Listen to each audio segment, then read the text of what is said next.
Following my video the other day about Bousy and his concerns on continuing to play with Los Returnes, the community began to question what was going on with the rest of the team, especially as they'll be in the first split of the LEC next year, which is called LEC Versus. Well, one answered.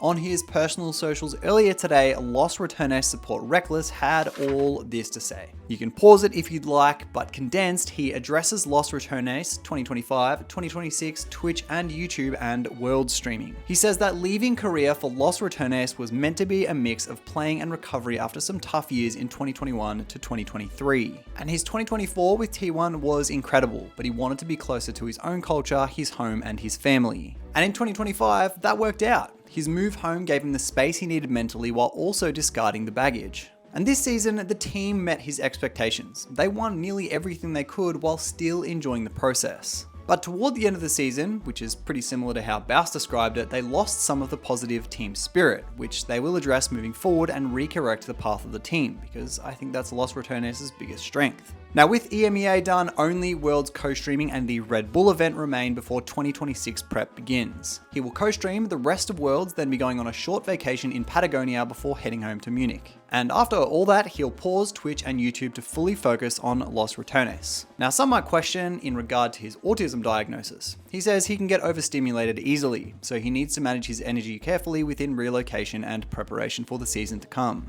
The next step for Rekkles and probably the rest of Los Returnes as well depends on how well LEC Versus goes and what opportunities come with it.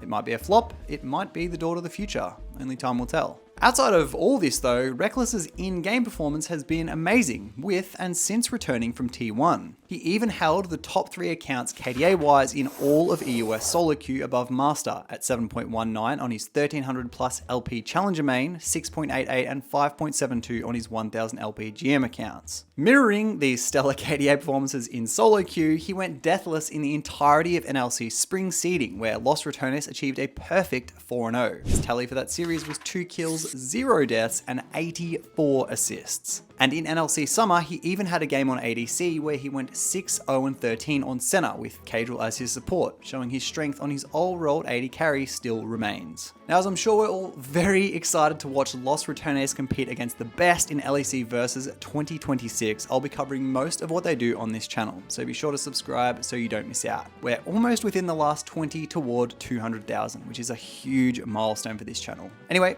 thanks for watching and I'll see you in the next one. Bye!